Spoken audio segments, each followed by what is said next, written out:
যখন তুমি নিজের রক্তের মানুষের দ্বারা কষ্ট পাবে, তখন তুমি একবার নবী ইউসুফ আলাইহিস সালামের কথা মনে করো। তিনি কিভাবে নিজের ভাইয়ের দ্বারা প্রতারিত হয়েছিল।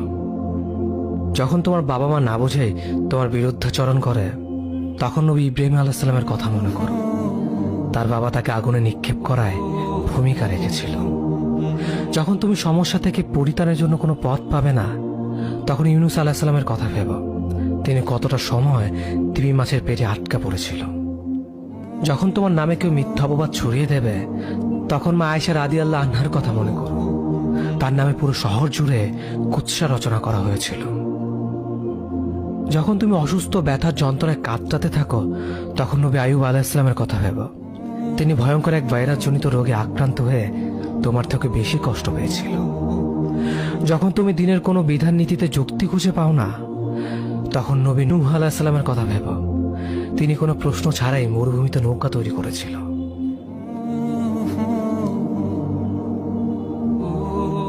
যখন তুমি আত্মীয়স্বজন, পরিবার, বন্ধু বান্ধবের কাছে হাসির পাত্রে পরিণত হও, তখন তুমি শেষ নবী হযরত মুহাম্মদ সাল্লাল্লাহু আলাইহি ওয়াসাল্লামের কথা ভেবো।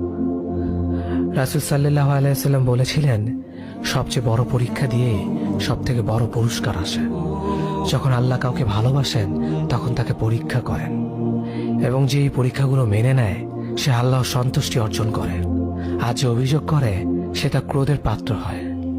হে আল্লাহ, তোমার কথা মনে করা, তোমার প্রতি কৃতজ্ঞ হওয়ার এবং তোমার ইবাদত করার তৌফিক আমাদের দান করো।